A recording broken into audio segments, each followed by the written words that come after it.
কিয়ামতের মাঠে মানুষ উঠবে পেরেশান। একবার আদম আলাইহিস সালামের কাছে, একবার নূহ, ইব্রাহিম, মূসা, ঈসা আলাইহিমুস সালাম, কেউ সুপারিশ করতে পারবে না।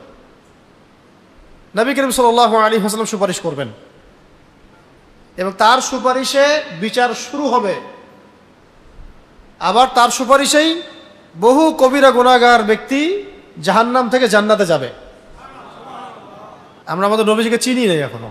সুবহানাল্লাহ। মাকামে মাহমুদ একটা জায়গা আছে, এই জায়গা আল্লাহ পাক শুধু নবী সাল্লাল্লাহু আলাইহি ওয়াসাল্লামের জন্য খাস।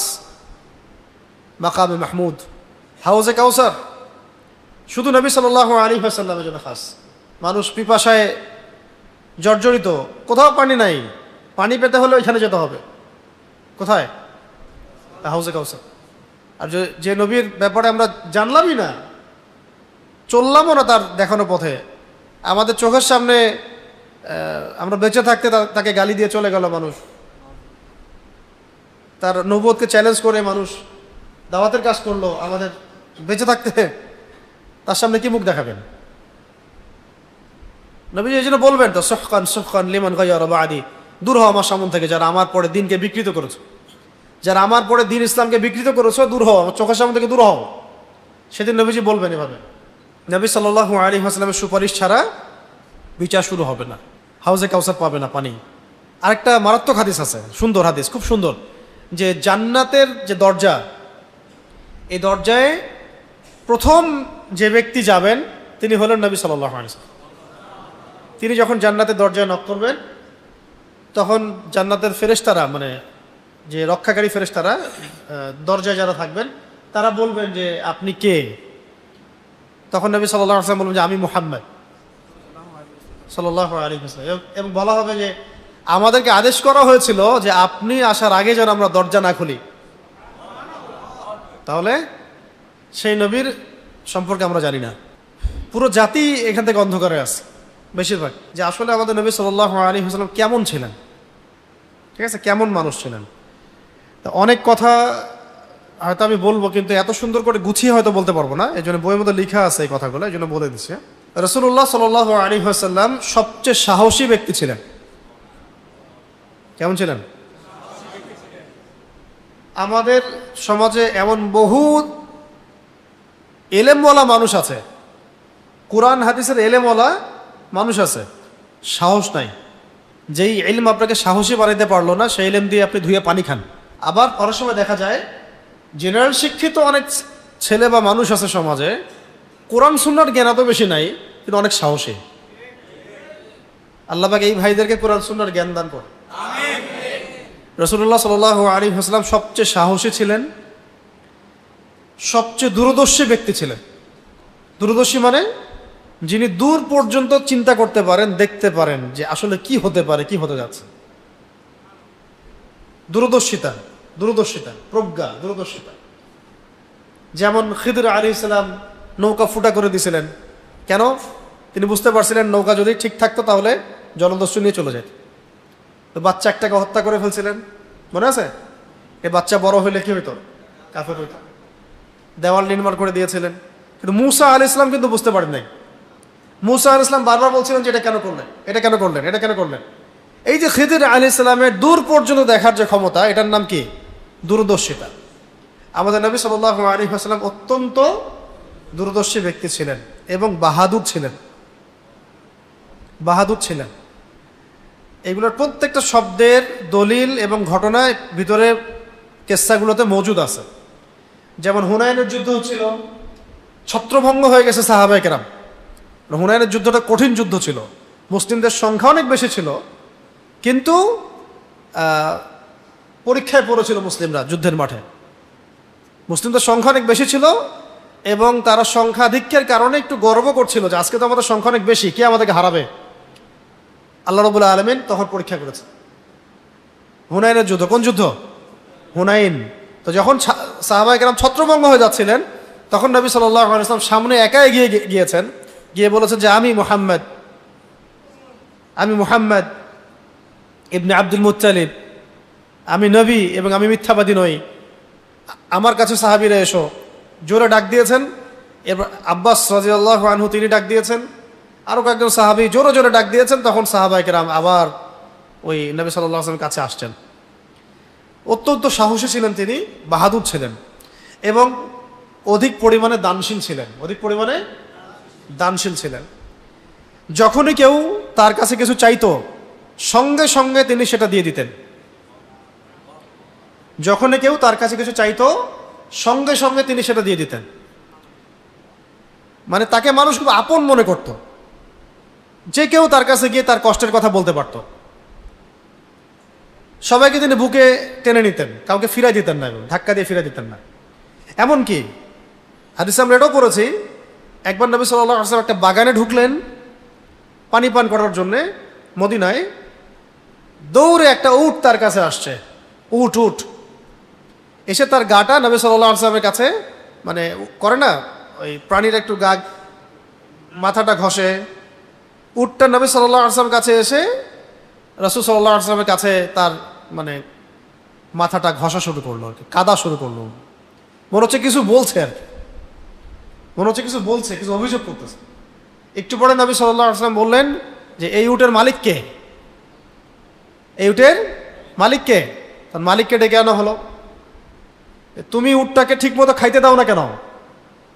উটটাকে ঠিক মতো পানি পান করতে দাও না কেন? উটের উপর জুলুম করো কেন? ইয়া রাসূলুল্লাহ, আমি কখন কি করলাম? যে তোমার উট আমার কাছে বিচার দিয়েছে তোমার নামে। উটটা এসে তার ভাষায় তোমার নামে আমাকে বিচার দিয়েছে। মানে পশু, একটা পশু অবলা প্রাণী পর্যন্ত রাসূল সাল্লাল্লাহু আলাইহি ওয়াসাল্লামকে আপন মনে করতেন, তার কাছে গিয়ে বলা যাবে। এখনো আপনি যদি উমরা করতে যেতে পারেন, হজ করতে যাবেন যখন, ইনশাআল্লাহ অবশ্যই মদিনা তো যাবেনই জিয়ারত করতে। রিয়াদুল জান্নাহ, যেখানে নবী সাল্লাল্লাহু আলাইহি ওয়াসাল্লামের মিম্বর এবং বাসার যে মাঝখানের ছোট জায়গাটুকু, এখানে নামাজ পড়ে সেজদা করলেও আপনার কাছে মনে হবে যে আপনি রাসূলের কাছে চলে আসছেন।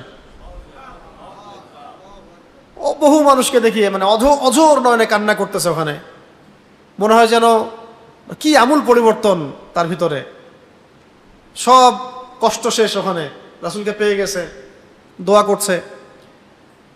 একজন একটু অতিরিক্ত দলিলওয়ালা মানুষ ছিলেন, তিনি জিজ্ঞাসা করতেছিলেন যে এইখানে যে এইভাবে দোয়া করে মানুষ, কান্নাকাটি করে, তো এইখানে দোয়া কবুল হবে এটা কোন হাদিসে আছে বলতেছে আর কি। আরেকজন আলেম উত্তর দিচ্ছেন যে ভাই, এইখানে যদি দোয়া কবুল না হয় তাহলে দোয়া কবুল হবেটা কোথায়? তুমি থাকো তোমার দলিল নিয়ে, তুমি তোমার দলিল নিয়ে থাকো। রাসূলের কাছে এসে যদি দোয়া করে দোয়া কবুল না হয় তো দোয়াটা কবুল হবে কোথায়? তো এগুলো কিছু মানুষ আছে না, অতিরিক্ত তর্কপ্রিয়, দ্বিধার্সে দোয়া করবেন, এখানে মন খুলে দোয়া, ইনশাল্লাহ কবুল হয়ে যাবে। তো যেটা বলছিলাম যে তিনি এমন মানুষ ছিলেন যার কাছে পশু পাখি পর্যন্ত এসে তার মনের ভাব ব্যক্ত করতে পারত। সেই রাসূলকে আমরা চিনি না। তিনি অত্যন্ত দানশীল ছিলেন, কেউ কিছু চাইলে সঙ্গে সঙ্গে দিয়ে দিতেন। ওই আপনার নবী সাল্লাল্লাহু আলাইহি ওয়াসাল্লামের রওজা, যেটা তার পিছনের দিকে একটা জায়গা আছে, এই জায়গার নাম হলো আসহাবুস সুফফা। মানে 70-80 জন সাহাবী ছিলেন যারা তাদের বাড়ি ঘর সব ছেড়ে দিয়ে রাসূলের দরবারে পড়ে থাকতেন। তাদের কারো এক সেট জামা ছিল, 2টা জামা ছিল না, খাবার পেতেন না, মানুষ যেটা দিয়ে যেত সেটা তারা খেয়ে নিতেন। তো নবী সাল্লাল্লাহু আলাইহি ওয়াসাল্লামের সাথে তারা সবসময় পড়ে থাকতেন। তার মধ্যে একজন ছিলেন আবু হুরায়রা রাদিয়াল্লাহু আনহু, ওই আসহাবুস সুফফার মধ্যেই। তো রাসূলের বাসায় যখন কোনো হাদিয়া আসতো তিনি সেটা আসহাবুস সুফফাকে দিয়ে দিতেন, পাঠিয়ে দিতেন। যখনই কেউ তার কাছে কিছু চেয়েছে দেন নাই এমন কখনো হয় নাই।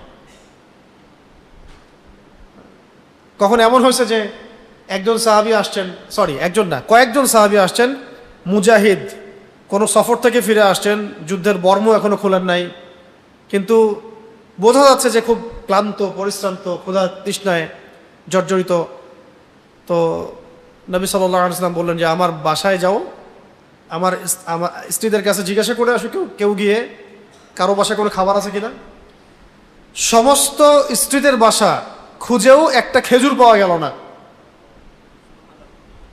কোন স্ত্রীর বাসায় একটা খেজুর পর্যন্ত পাওয়া গেল না। আর স্ত্রীদের বাসা বলেছি আমি, রাসূল সাল্লাল্লাহু আলাইহি ওয়াসাল্লামের একাধিক স্ত্রী ছিল, একসাথে 7 জন 9 জন এমন স্ত্রী ছিল। আমাদের সমাজে বহু মানুষ আছে আর কি, পশ্চিমার মগজে ধোলাই করা, তারা এই পুরো সিরাতটা পড়বে, পড়ে বলবে যে হ্যাঁ মুহাম্মদ সাল্লাল্লাহু আলাইহি ওয়াসাল্লাম অনেক ভালো একজন মানুষ ছিলেন, কিন্তু এতগুলো বিয়ে করার কি দরকার? হ্যাঁ, উনার বয়স 25, ওয়াইফের বয়স 40, কেমন কেমন লাগে। ওনার বয়স এত 50, আয়েশা রাদিয়াল্লাহু আনহার বয়সটা কম কম লাগে। আমাদের আইনে তো বাল্য বিবাহ প্রবর্তন, রাষ্ট্রীয় আইনে কিসের মতো লাগে? বাল্য বিবাহের মতো। মানে এদের পশ্চিমা বস্তা পচা দর্শন ওই মগজ দিয়ে ইসলামকে বুঝতে চায়। সভ্যতার শুরু থেকে একাধিক বিয়ে আছে, বাধ্যতামূলক না, সামর্থ্যবানদের জন্য আছে, সভ্যতার শুরু থেকে। নতুন কোনো জিনিস না এটা, মানে এটা সবাইকে উৎসাহিত করা হচ্ছে না, কিন্তু পদ্ধতি আছে।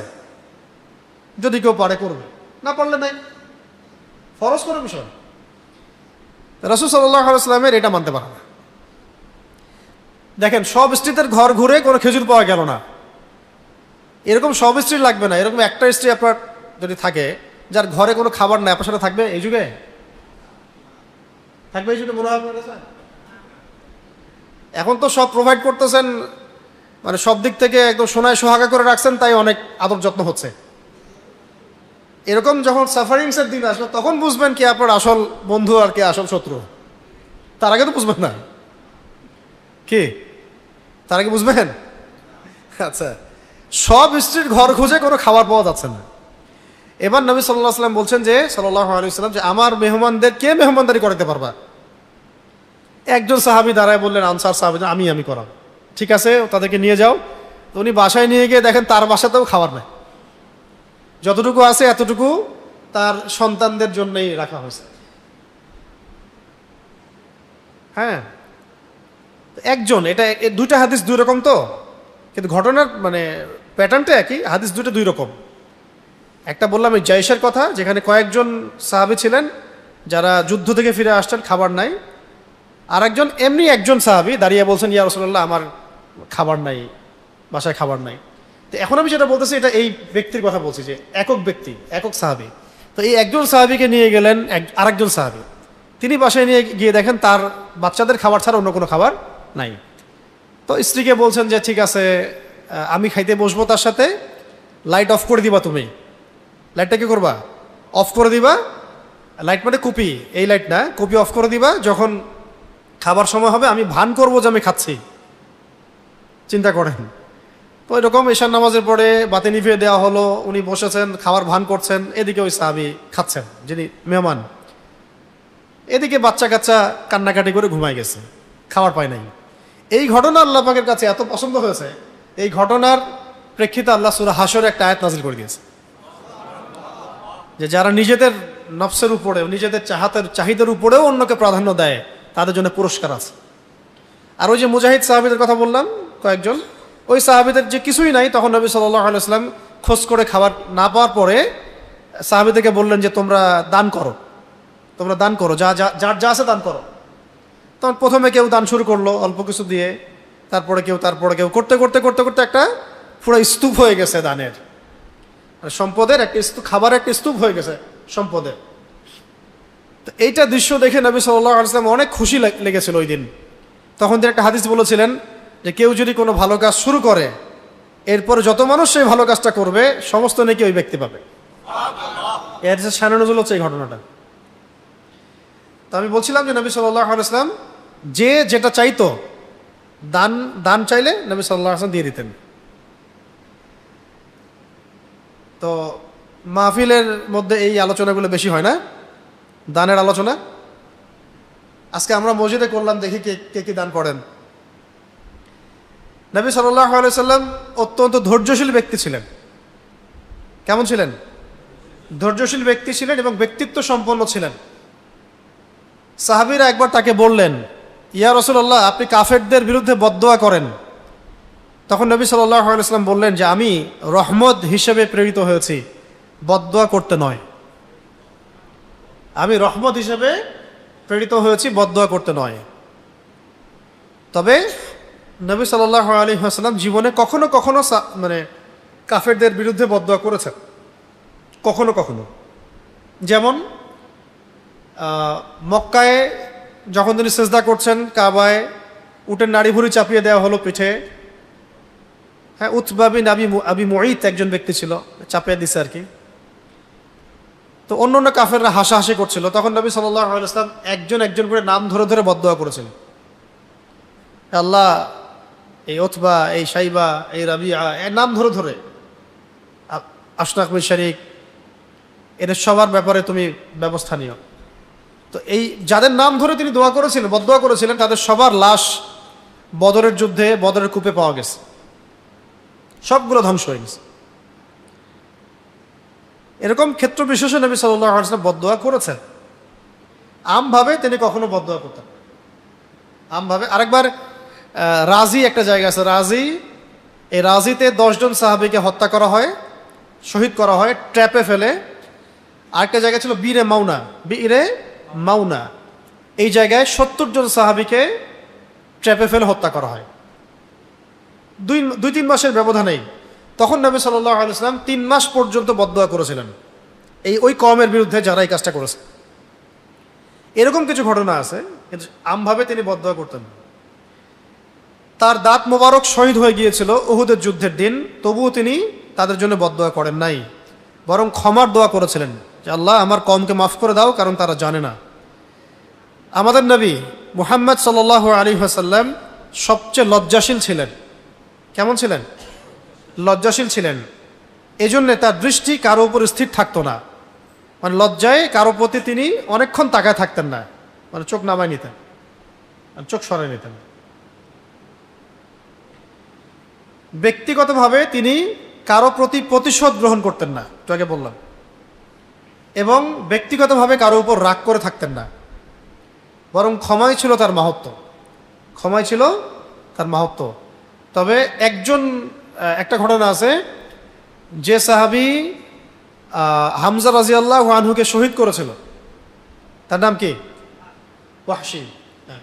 উনি যখন ইসলাম কবুল করতে আসছিলেন মক্কা বিজয়ের পরে, তখন নবী সাল্লাল্লাহু আলাইহি ওয়াসাল্লাম বলেছিলেন যে কাইফা কাতালতা হামজা, তুমি হামজাকে কেমন করে হত্যা করেছো? ব্যাখ্যা দিয়েছেন, এইভাবে হত্যা করেছে। দূর থেকে বর্ষা নিক্ষেপ করেছে, বর্ষা বোঝে, বড় লাঠির মতো, সামনে চোখা ফলক, বল্লম।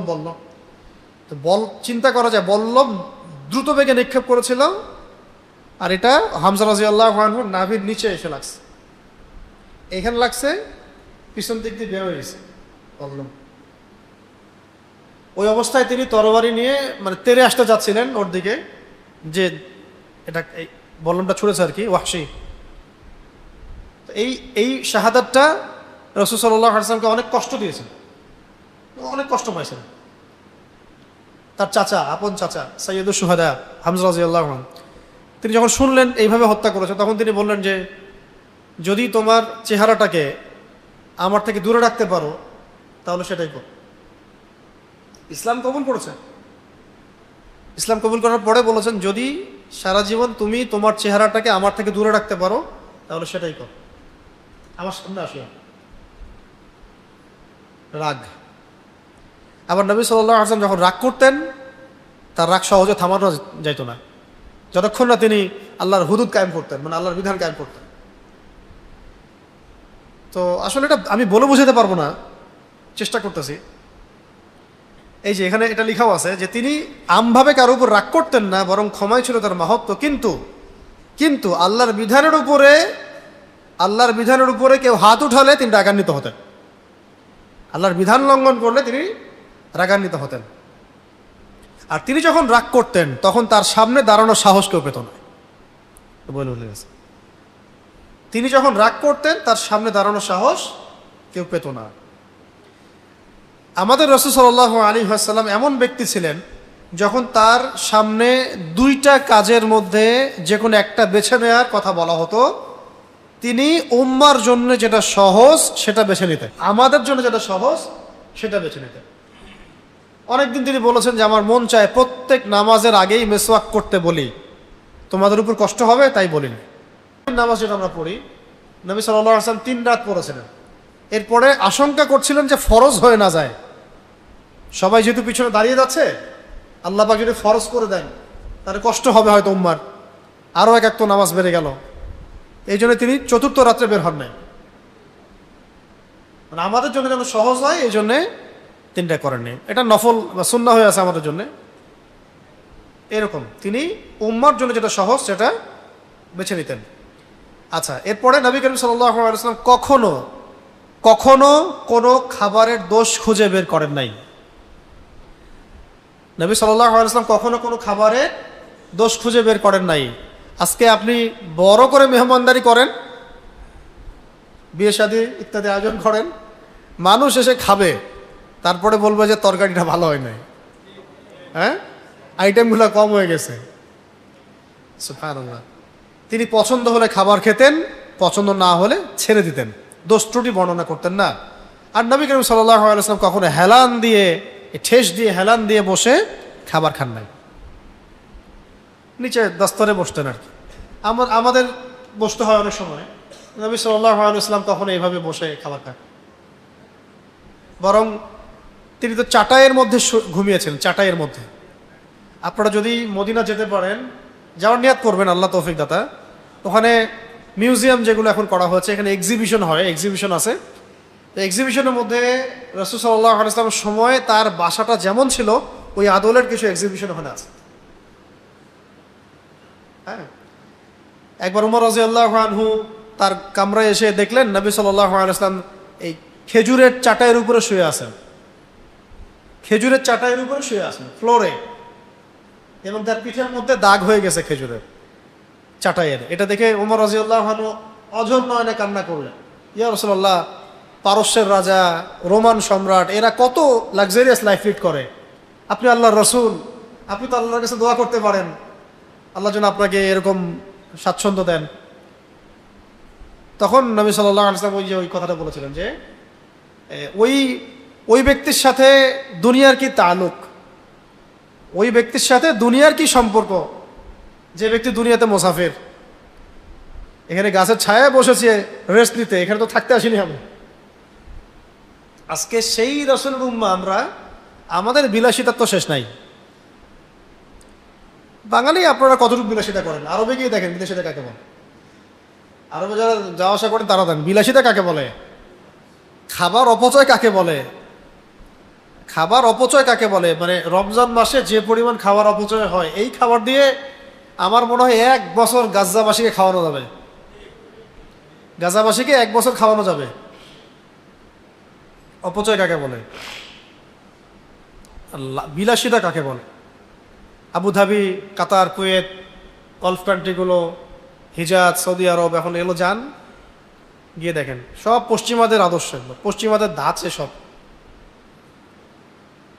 আল্লাহ পাক আমাদেরকে রাসূল সাল্লাল্লাহু আলাইহি ওয়াসাল্লামের খাস উম্মত হওয়ার তৌফিক দান করেন।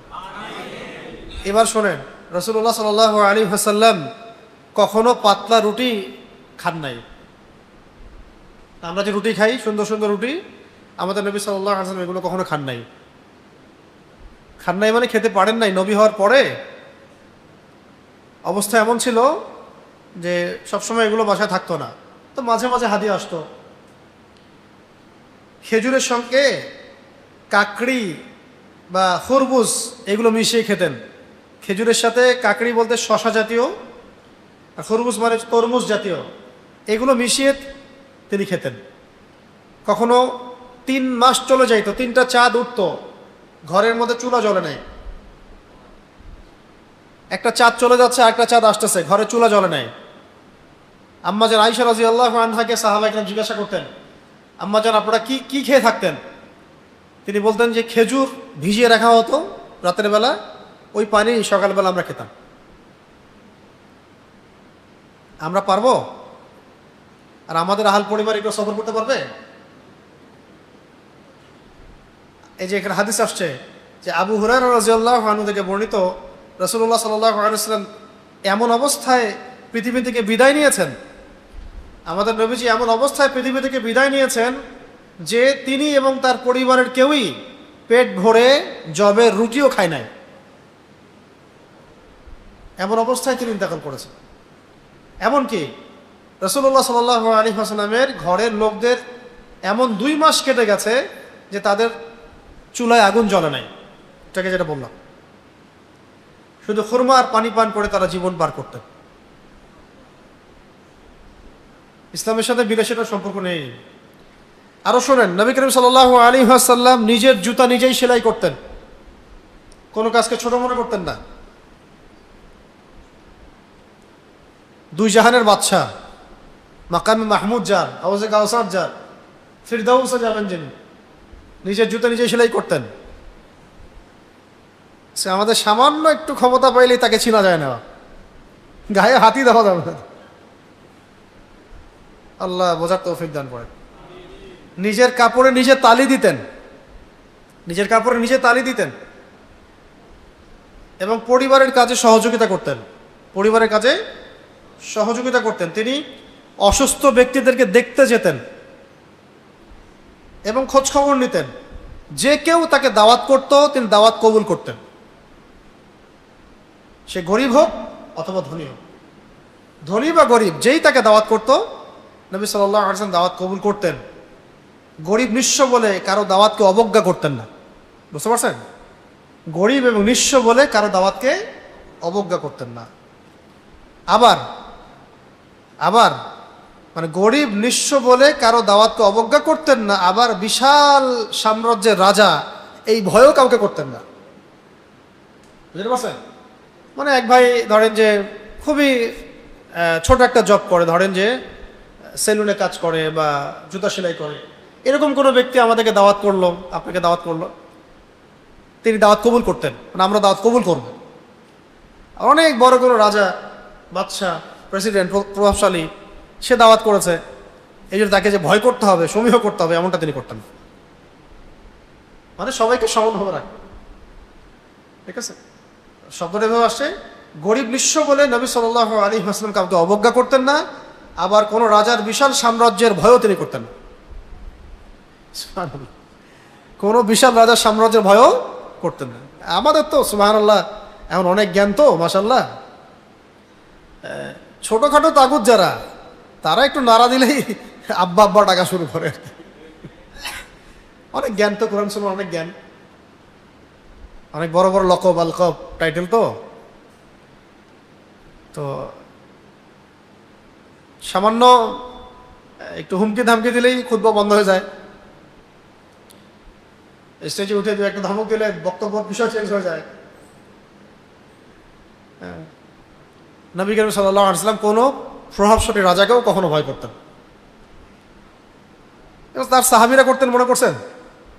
রাসূলের সাহাবীরা করতেন। ওই যে রোমান সম্রাট হিরাক্লিয়াস, এখন যেমন ধরেন, এখন আপনি হিসেব করেন বর্তমান বিশ্বের সবচেয়ে বড় প্রভাবশালী প্রেসিডেন্টটা কে? হয় নাম বলবেন আপনি, হয়তো বলবেন ট্রাম্প, বলবেন নেতানিয়াহু, বলবেন পুতিন বা শি জিনপিং, নাম এগুলো বলবেন। ওই সময়কার সবচেয়ে প্রভাবশালী বাদশা ছিল হেরাক্লিয়াস, রোমান সম্রাট হেরাক্লিয়াস, ঠিক আছে? তো হেরাক্লিয়াসের দরবারে চিঠি নিয়ে গেছে সাহাবী, ইসলামের দাওয়াত নিয়ে। ওই চিঠির মধ্যে কি লেখা আছে জানেন? প্রথমে লেখা আছে বিসমিল্লাহির রহমানির রহিম, আল্লাহ পাকের নামে শুরু করছি যিনি পরম করুণাময় অসীম দয়ালু। আসলিম তাসলিম, তুমি ইসলাম কবুল করো তাহলে নিরাপদে থাকবে, তাহলে আল্লাহ তোমাকে তোমার অনুসারীদের সমান নেকি দিবে, আর যদি ইসলাম কবুল না করো তাহলে আল্লাহ পাক তোমাকে ধ্বংস করবে। এই চিঠি নিয়ে সাহাবায়ে কেরাম গিয়েছেন রোমান সম্রাটের কাছে।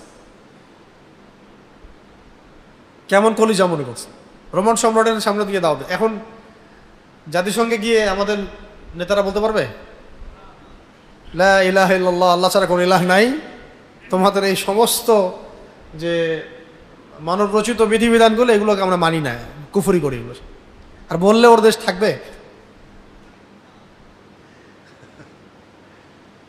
শোনেন, এই অবস্থার পরিবর্তন হবে যখন বিশ্বের মানুষ তাদের এই কুফরি, শিরক, প্রতারণা এগুলো ধরতে পারবে, এবং সেটা আলহামদুলিল্লাহ এটা ছোঁয়া সারা বিশ্বে দেখা যাচ্ছে।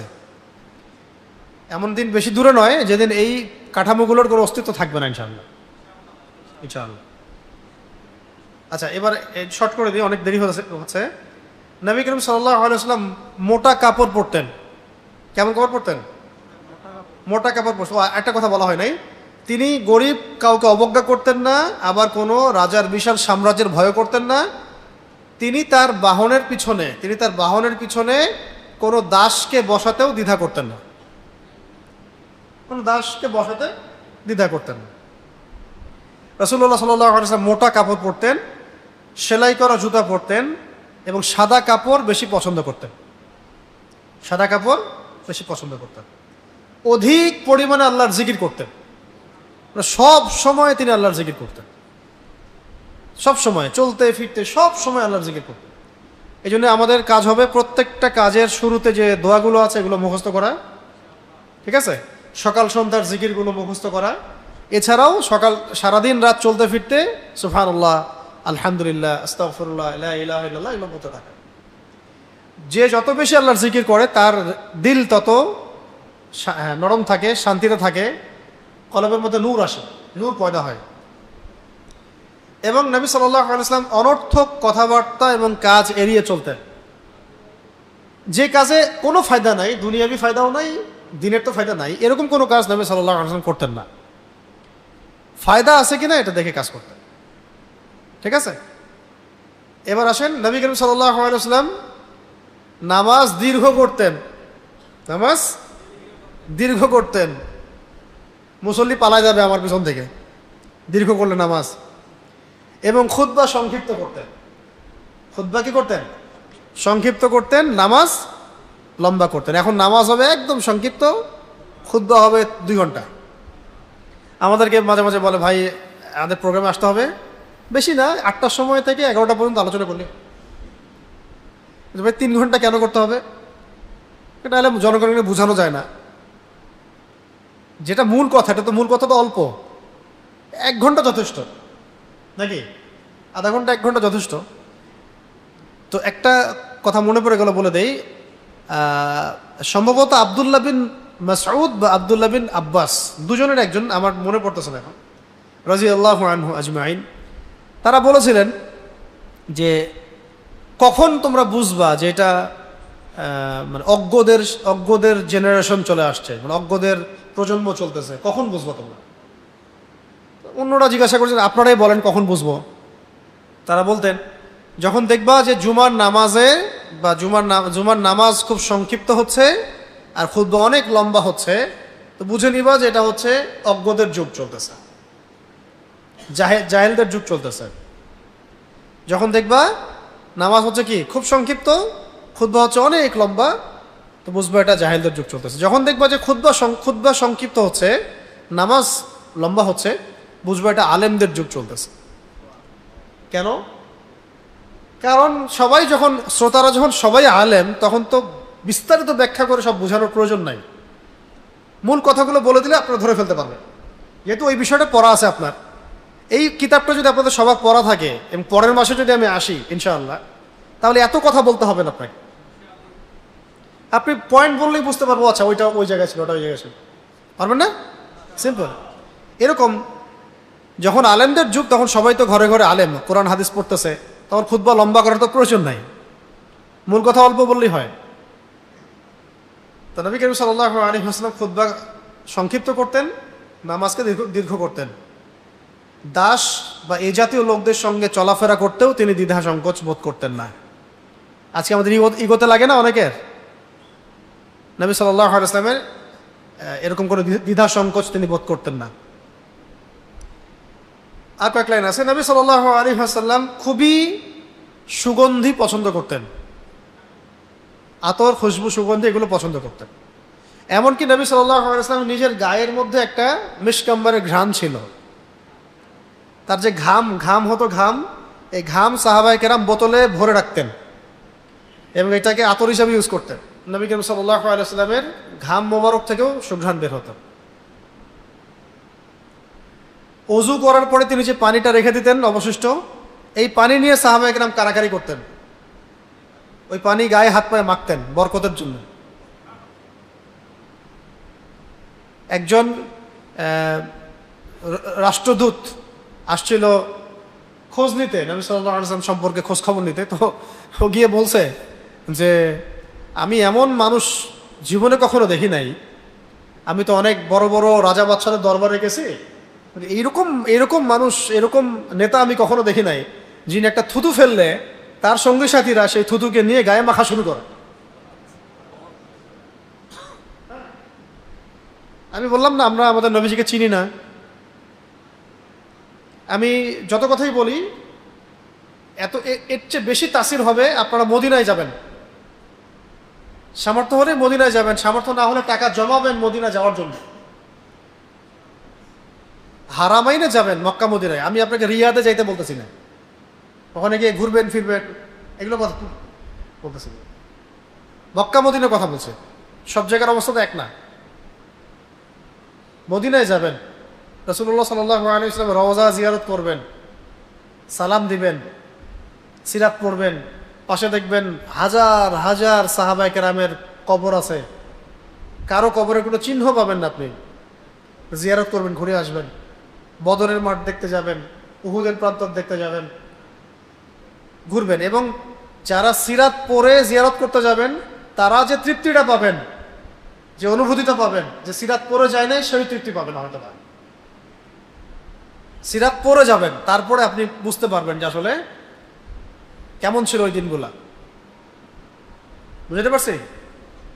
আমাদের অনেকের হজ উমরা এই শপিং, মার্কেটে যাওয়া, বেশি অতিরিক্ত খাওয়া, অন্যান্য জায়গায় জিয়ারত, এগুলোতে ইয়ে হয়ে যায়, ফিকে হয়ে যায়। সিরাত পরে জায়গাগুলো ভালো করে চিনবেন, ওই জায়গাগুলো জিয়ারা করবেন। অনেক সবাই তো জামজাম কূপের পানি খান, জামজাম কূপের পানিটা চিনেন। একটা কূপ আছে বীরে শেফা নাম, কি নাম? বীরে শেফা। এর পানি পান করলেও আরোগ্য হয়ে যায় শরীর, ওর মধ্যে শেফা দেওয়া আছে, শেফা। নবী সাল্লাল্লাহু আলাইহি ওয়াসাল্লামের থুতু ওই পানিতে পড়ার পরে সেখান থেকে পানি বেরোছে, বীরে শেফা। এরকম আরো অনেক কূপ আছে। যাক, আমি অন্যদিকে চলে আসি। নবী করিম সাল্লাল্লাহু আলাইহি ওয়াসাল্লাম সুগন্ধি পছন্দ করতেন, দুর্গন্ধটা ঘৃণা করতেন। একটা হাদিসে তিনি বলেছেন যে তিনটা জিনিস আমার চোখের শীতলতা। কয়টা? তিনটা বিষয়ের মধ্যে আল্লাহ পাক আমার চোখের শীতলতা রেখেছেন, মানে আমার ভালো লাগে। এক হলো নামাজ, এক কি? নামাজ। দুই হলো সুগন্ধি, আরেকটা হলো স্ত্রীদের মধ্যে আমার চোখের শীতলতা আছে। নবী সাল্লাল্লাহু আলাইহি ওয়াসাল্লামকে 40 জন পুরুষের সমান শক্তি দেওয়া হয়েছে। 40 জন পুরুষের সমান। নবী করিম সাল্লাল্লাহু আলাইহি ওয়াসাল্লাম জ্ঞানীদেরকে সম্মান করতেন, অহংকার বা কর্কশ ভাষায় কথা বলতেন না। ঠিক আছে? নির্দোষ যে খেলাধুলা যেগুলোতে শরীয়তের সীমা লঙ্ঘন হচ্ছে না বা ফরজ ছুটে যাচ্ছে না ইত্যাদি, এগুলো তিনি নিষেধ করতেন না। এটা অনেকে প্র্যাকটিস করতো, খেলতো, চর্চা করতো, তিনি নিষেধ করতেন না। খাস করে তীরন্দাজি, ঘোড়সাওয়ারি, এগুলো মল্লম যুদ্ধ, মুষ্টিযুদ্ধ, যেগুলোতে মানে যুদ্ধের বিষয় আছে, ফিটনেসের বিষয় আছে, এগুলো নিষেধ করতেন না। এবং তিনি মাঝে মাঝে হাস্যরসাত্মক কথাও বলতেন, মজা করা, কৌতুক করা, কিন্তু মিথ্যা কৌতুক না, আবার সত্যিকারের কৌতুক। যেমন একজন বৃদ্ধা মহিলা আসছিল, ইয়া রাসূলুল্লাহ, আমি কি আমল করলে জান্নাতে যাব? আমাকে বলে দেন কি আমল করলে জান্নাতে যাব। তো নবীজি বলছেন যে আপনি তো জান্নাতে যেতে পারবেন, মানে জান্নাতে তো কোনো বুড়া মানুষ যাবে না।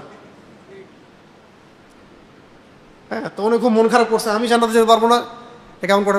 আরে আসল কথা হচ্ছে জান্নাতে তো কেউ বৃদ্ধ কোনো মানুষ জান্নাতে যাবে না। জান্নাতে যাবে মানুষ যখন বয়স হবে 33 বছর। কত বছর? 33 বছর, 33, 34, 35, এমন। এরকম কিছু মজা তিনি করতেন মাঝে মাঝে। এই যে বললাম, হাস্যরসাত্মক কথা বলতেন, কিন্তু বাস্তবতা বহির্ভূত কোনো কথা বলতেন না। মানুষের মধ্যে তিনি সবচেয়ে হাসি মুখে থাকতেন এবং উত্তম চরিত্রের মানুষ ছিলেন। কেউ কোনো বিষয়ে অপারগতা দেখালে সহজে মেনে নিতেন। আয়েশা রাদিয়াল্লাহু তাআলা আনহা বলেন, নবীজির চরিত্র ছিল আল কোরআনের মতো। কার মতো? অর্থাৎ কোরআন যে বিষয়ে পছন্দ করত, রাসূলও সেই বিষয়ে পছন্দ করতেন। আর কোরআন যে বিষয়ে বা কাজ অপছন্দ করত, রাসূলও সেই বিষয়ে অপছন্দ করতেন। আনাস রাদিয়াল্লাহু আনহু বলেন যে আমি রাসূলুল্লাহ সাল্লাল্লাহু আলাইহি ওয়াসাল্লাম থেকে যে সুগন্ধি পেয়েছি, তার চেয়ে উত্তম সুগন্ধি আমি জীবনে কোথাও পাই। আচ্ছা, এরকম আরো বেশ কিছু কিতাব আছে, খাস করে আপনারা বাসায় রাখতে পারেন। শামায়েলে তিরমিজি, এর মধ্যে বিস্তারিত বিবরণ আছে নবী সাল্লাল্লাহু আলাইহি ওয়াসাল্লামের চুল, চোখ কেমন ছিল, চেহারা কেমন ছিল, হাতের তালু কেমন নরম ছিল, সব কিছু আছে। কোন কিতাব? শামায়েলে তিরমিজি। এই কিতাবটা থেকে পড়ে নেবেন। আজকে তো অনেক দেরি হয়ে গেছে, জন্য আমি বললাম না। আর এরপরে নবী সাল্লাল্লাহু আলাইহি ওয়াসাল্লামের কিছু মুজিজা আছে, এই মুজিজাগুলো আপনারা পড়ে নিয়েন। এটা পড়তে গেলে আপনার বেশি সময় লেগে যাবে। আমি 5 মিনিটে খালি কয়েকটা কথা বলে শেষ করব। যে আমার এতক্ষণ যে কথাগুলো আমি বলেছি, এই কথাগুলো বলার উদ্দেশ্য একটাই ছিল যে আমরা যেন আমাদের নবী সম্পর্কে জানার ব্যাপারে আগ্রহী হই, ঠিক আছে? এবং এই সিরাতটাকে আমি কি বলেছি? রোডম্যাপ, কিভাবে আল্লাহর জমিনে দিন কায়েম করতে হবে।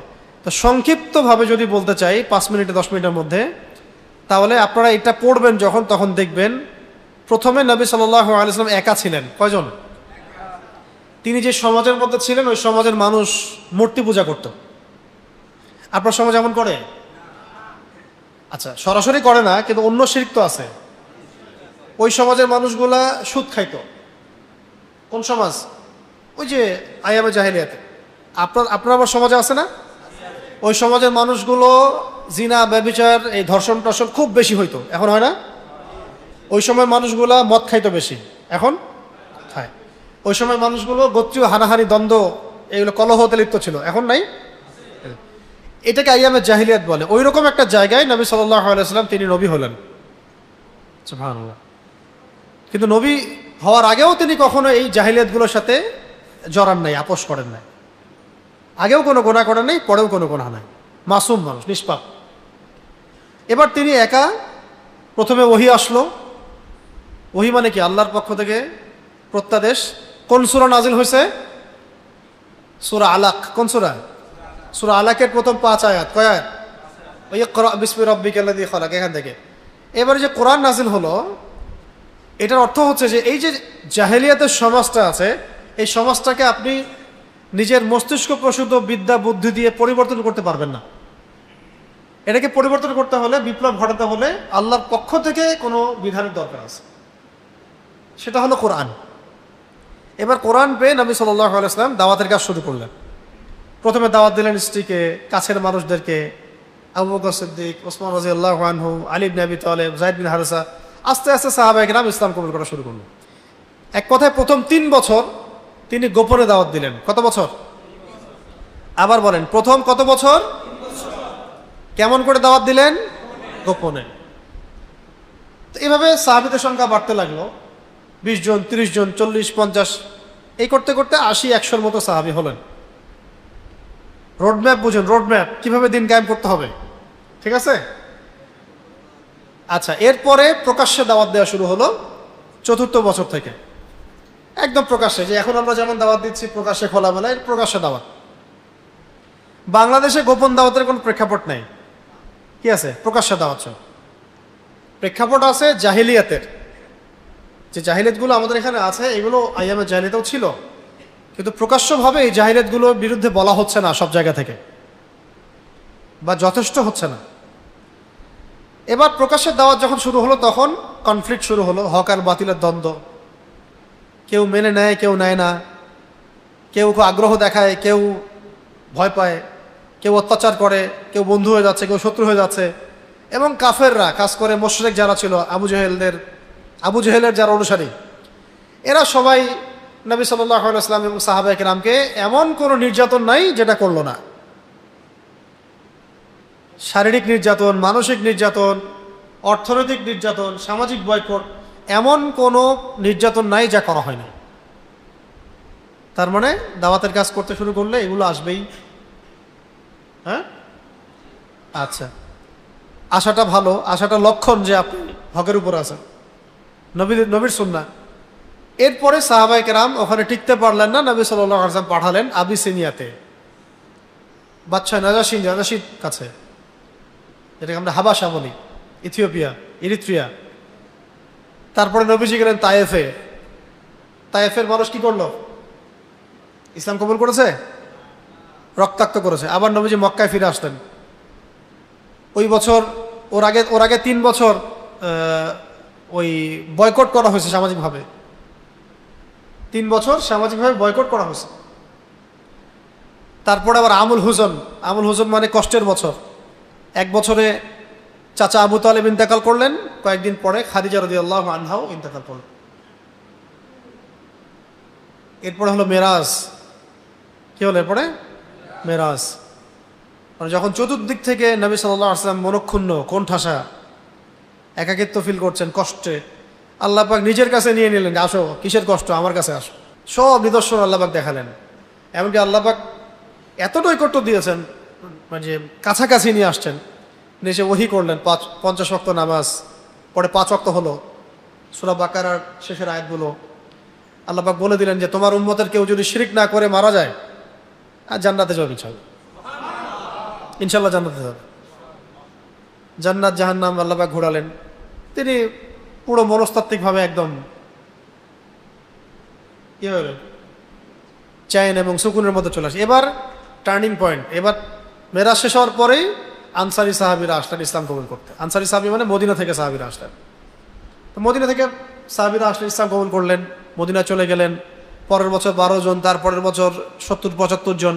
তো মদিনায় ইসলামের প্রেক্ষাপট তৈরি হলো, যেখানে মক্কার মানুষ ইসলামটাকে রাজনৈতিক জায়গা দিচ্ছে না, সেখানে মদিনার মানুষ তারা ইসলামটাকে রাজনৈতিক জায়গা দিল এবং সাহাবীদেরকে বললেন হিজরত করে আপনারা চলে আসেন।